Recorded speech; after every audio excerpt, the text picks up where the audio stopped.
3 दिन में फूट के फिर उसके बाद लार्वा बन जाता है। 7 से 8 दिन तक वो लार्वा रहता है। लार्वा के बाद वो प्यूपा बनता है। ठीक है, प्यूपा मतलब मक्खी उसको कवर कर देती है ऊपर से। ठीक है, फिर प्यूपा के बाद वयस्क मधुमक्खी निकल जाती है। ठीक है, तो ये क्या है कि जब रानी मधुमक्खी या फिर अलग रानी मक्खी होती है, एक कमेरी मक्खी होती है, ड्रोन होता है, तो तीनों की अंडे से लेके एडल्ट बनने तक का जो है वो अलग अलग है। 16 दिन में रानी मक्खी तैयार हो जाती है, 21 दिन में वर्कर और 24 दिन में ड्रोन मधुमक्खी तैयार होती है। ठीक है, फिर उसके बाद ये एडल्ट मक्खी है, जैसे वयस्क मक्खी है। तो इसमें हम लोग देखते हैं कि जैसे हम लोग इसको 3 उसमें डिवाइड कर सकते हैं हिस्सों में। सबसे पहले इसका ये सिर होता है, हेड होता है। हेड के ऊपर ये एंटीना लगा हुआ है जिसका। ठीक है, फिर इसकी हेड के ऊपर इसकी आंखें होती हैं, इसमें पांच आंखें होती हैं। ठीक है, 2 कंपाउंड आई होती हैं, 3 सिंपल आईज होती हैं। कंपाउंड आई का मतलब कि उसमें एक से ज़्यादा लेंसेज है। सिंपल आई का मतलब जिसमें एक ही लेंस है। जैसे हमारी आंखें सिंपल आईज है, हमारी आंखों में एक ही लेंस होता है। मधुमक्खी की ये जैसे पूरी गोल गोल है ना, इसमें बहुत सारे लेंस हैं, हजारों में लेंस हो सकते हैं। ठीक है, और इसका माउथ पार्ट है ये। फिर उसके बाद एक धड़ आ गया बीच में, इसके अंदर उसके ऊपर इसकी 6 टांगे होती हैं, 4 इसके पंख होते हैं। ठीक है, धड़ के ऊपर फिर उसका ये पूरा एब्डोमेन आ गया।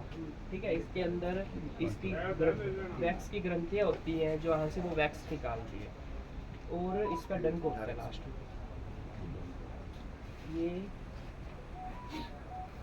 है इसकी अंदर की संरचना, जैसे कैसे होती है एनाटॉमी। ठीक है, तो यहाँ से जैसे जो इसका माउथ पार्ट है ये है, इससे फिर ये अपना शहद जब ये मकरंद को लेके जाती है फूलों से, तो यहाँ पे स्टोर कर लेती है। ठीक है, इससे आगे नहीं लेके जाती। फिर जब वो छत्ते पे वापस आते हैं तो यहाँ से बाहर निकाल देती है। ठीक है, वो बाहर इसी जब वो अंदर लेके जाती है और बाहर निकालती है, तो उसके अंदर क्या है, मकरंद के अंदर उसकी जो सलाइवा है, लार है, वो मिल जाती है। जिससे क्या होता है, जो उसके अंदर नेचुरल चीनी होती है ना, वो टूटनी शुरू हो जाती है। ठीक है, सिंपल चीनी बनना शुरू हो जाती है।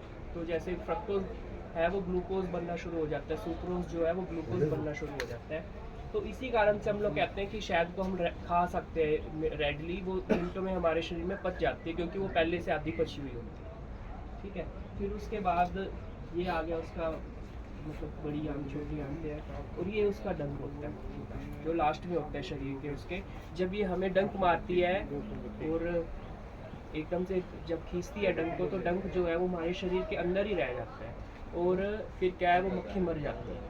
ठीक है, तो क्या है कि उसका डंक जो है वो हमारे शरीर के अंदर रह गया, एकदम से वो जब खींचती है तो उससे यहाँ से उसकी आंतें वांतें बाहर खींच जाती है। ठीक है, तो ज़्यादा खून बहने के कारण से फिर वो मक्खी मरती है, और उसको ये पता भी है कि जब मैं एक बार डंक मार लूँगी मैं मरूंगी, लेकिन वो अपने छत्ते की सुरक्षा के लिए लड़ जाती है, उसको कोई वो नहीं कर पाता। फिर इसके आँखों के बारे में बात है। इसकी आंखें क्या है, जैसे 5 आंखें इसलिए कहते हैं, 2 कंपाउंड आईज होती हैं जो काली काली होती हैं। तो बताया इन्फ्लुएंस के बारे में पूछा। एक जैसे जो ड्रोन मधुमक्खी है उसकी कंपाउंड आई में 5 से लेके 7,000 तक लेंस हो सकते हैं।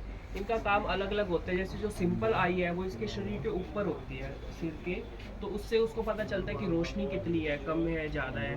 जो कंपाउंड आई है इससे उसको पता चलता है कि रंग वंग ये सब कुछ वो कंपाउंड आई से देखते हैं।